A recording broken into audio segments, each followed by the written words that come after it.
The tiger came into the kitchen and sat down at the table. Sophie's mummy said, "Would you like a sandwich?"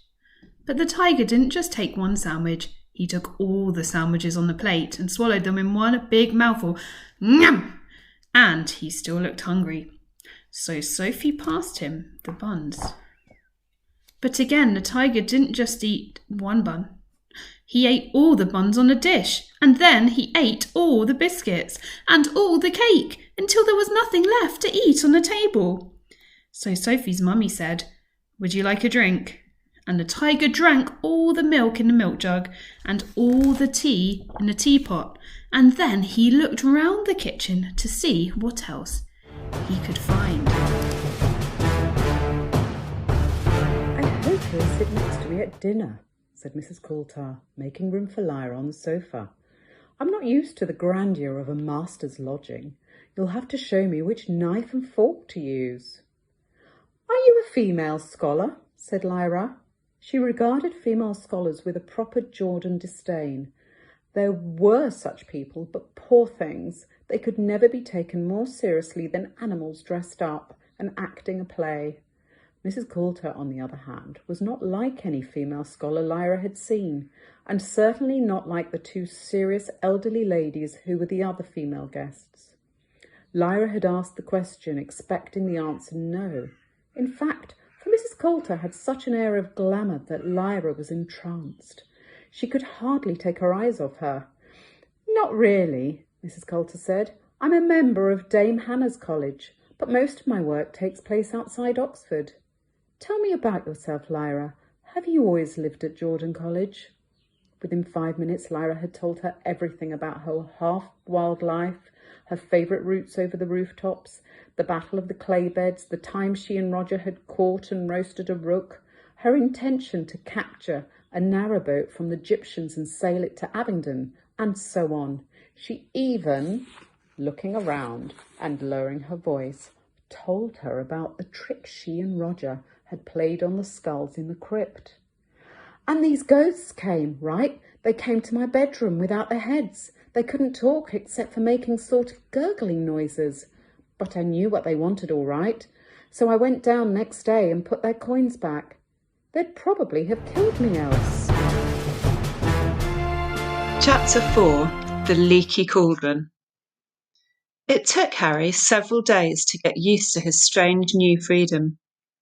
Never before had he been able to get up whenever he wanted or eat whatever he fancied. He could even go wherever he liked, as long as it was in Diagon Alley, and as this long cobbled street was packed with the most fascinating wizarding shops in the world, Harry felt no desire to break his word to Fudge and stray back into the Muggle world. Harry ate breakfast each morning in the Leaky Cauldron, where he liked watching the other guests. Funny little wizards from the country, up for a day's shopping. Venerable-looking wizards arguing over the latest article in Transfiguration Today. Wild-looking warlocks, raucous dwarves, and once what looked suspiciously like a hag who ordered a plate of raw liver from behind a thick woolen balaclava. After breakfast, Harry would go out into the backyard, take out his wand, tap the third brick from the left above the dustbin, and stand back as the archway into Diagon Alley opened in the wall. Harry spent the long sunny days exploring the shops and eating under the brightly coloured umbrellas outside cafes, where his fellow diners were showing each other their purchases. "It's a lunoscope, old boy. No more messing around with moon charts, see?" Or else discussing the case of Sirius Black. "Personally, I wouldn't let any of the children out alone until he's back in Azkaban." Harry didn't have to do his homework under the blankets by torchlight anymore. Now he could sit in the bright sunlight outside Florian Fortescue's ice cream parlour, finishing all his essays with occasional help from Florian Fortescue himself, who, apart from knowing a great deal about medieval witch burnings, gave Harry free Sundays every half hour. Once, Harry had refilled his money bag with gold galleons, silver sickles, and bronze nuts from his vault at Gringotts. He needed to exercise a lot of self-control not to spend the whole lot at once. He had to keep reminding himself that he had 5 years to go at Hogwarts and how it would feel to ask the Dursleys for money for spellbooks, to stop himself buying a handsome set of solid gold gobstones, a wizarding game rather like marbles in which the stones squirted a nasty-smelling liquid into the other player's face when they lost a point. He was sorely tempted, too, by the perfect moving model of the galaxy in a large glass ball, which would have meant he never had to take another astronomy lesson. But the thing that tested Harry's resolution most appeared in his favourite shop, Quality Quidditch Supplies, a week after he'd arrived at the Leaky Cauldron. Curious to know what the crowd in the shop was staring at, Harry edged his way inside and squeezed in among the excited witches and wizards until he glimpsed a newly erected podium on which was mounted the most magnificent broom he had ever seen in his life.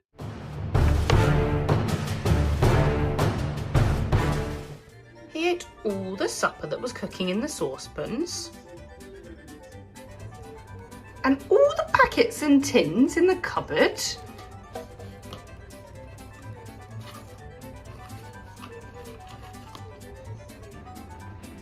and all the food in the fridge,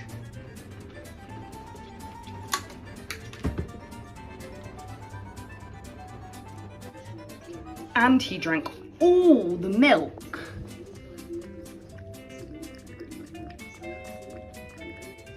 And the orange juice. Orange juice? No? Oh. And all Daddy's beer.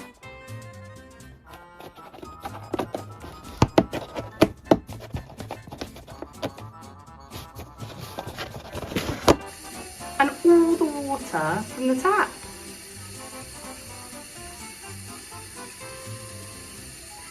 Then he said, "Thank you for my nice tea. I think I'd better go now."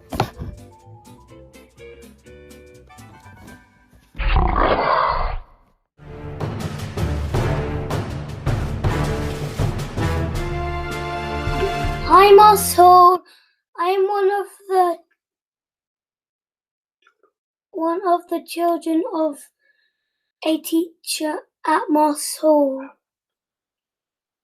Can you guess whose child I am? I love reading, and I am going to read you a passage from my favourite book called Slime by David Walliams. Here we go. Chapter 18, Bottom Banger.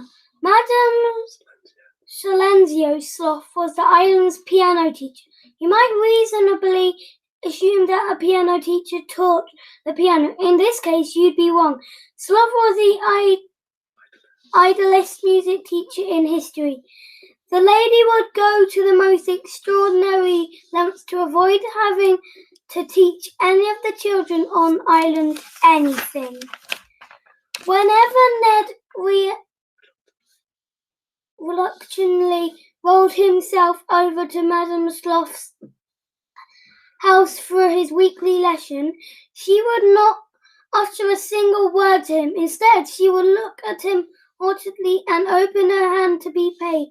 Once her palm had been crossed with silver, she would waddle over to her old gramophone and put on a recording she had made of her giving a piano lesson. This was just in a case of grown-ups were passing by her house and heard what was really up to, which was, of course, nothing. Now, child, let me, Madame Sloth, hear those scales one more time, the voice on the crackly old record would say. Then you would hear the sound of the piano keys being struck. Plong, plong, plong. Once the illusion had been created, Madame Sloth would take an hour-long snooze on the chaise longue. The only way she could wake herself up in that time was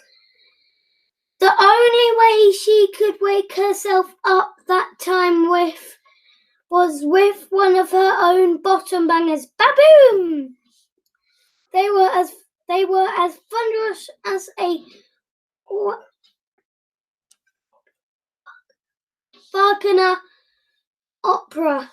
If her bottom bangers didn't wake her, an orange gold carriage clock on her mantelpiece would chime to tell her hour was up and her lesson was over. Ching!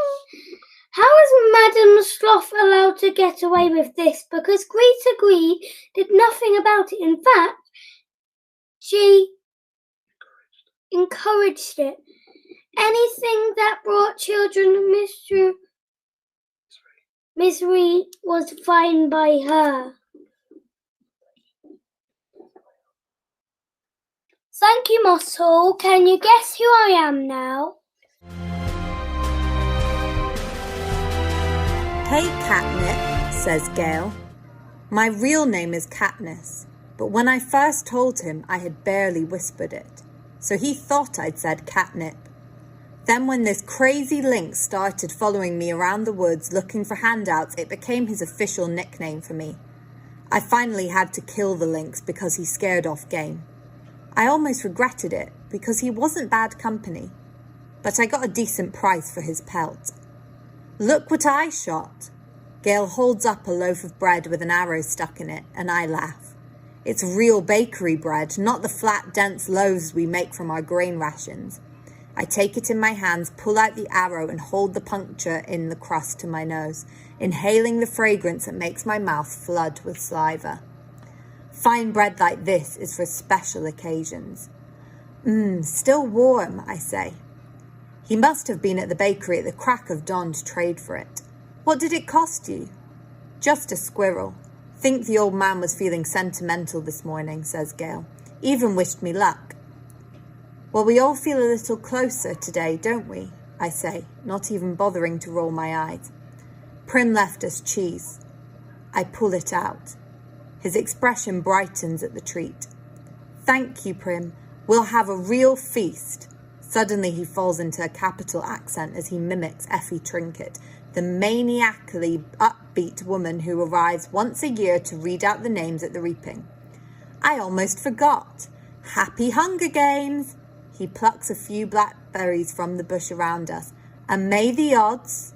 He tosses a berry in a high arc towards me. I catch it in my mouth and break the delicate skin with my teeth. The sweet tartness explodes across my tongue. Be ever in your favour. I finish with equal verve. King asked the Queen, and the Queen asked the dairymaid, Could we have some butter for the royal slice of bread? The Queen asked the dairymaid. The dairymaid said, Certainly, I'll go and ask the cow now before she goes to bed. The dairymaid, she curtsied. She went and told the Alderney, Don't forget the butter for the royal slice of bread. The Alderney said sleepily, You'd better tell His Majesty that many people nowadays like marmalade instead. The dairymaid said, Fancy, and went to Her Majesty. She curtsied to the Queen and turned a little red. Excuse me, Your Majesty, for taking of the liberty, but marmalade is tasty if it's very thickly spread. The Queen said, Oh, and went to His Majesty. Talking of the butter of the royal slice of bread, many people think that marmalade is nicer. Would you like to try a little marmalade instead? The King said, Bother. And then he said, Oh, dearie me. The King sobbed, Oh, dearie me, and went back to bed. Nobody, he whimpered, could call me a fussy man. I only want a bit of butter for my bread. The Queen said, There, and went to the dairymaid. The dairymaid said, there, and went to the shed. The cows said, There, I really didn't mean it. Here's milk for his porringer and butter for his bread. The Queen took the butter and brought it to His Majesty. The King said, butter, eh? And bounced out of bed. Nobody, he said as he kissed her tenderly. Nobody, he said as he slid down the banister. Nobody, my darling, could call me a fussy man, but I do like a little bit of butter for my bread.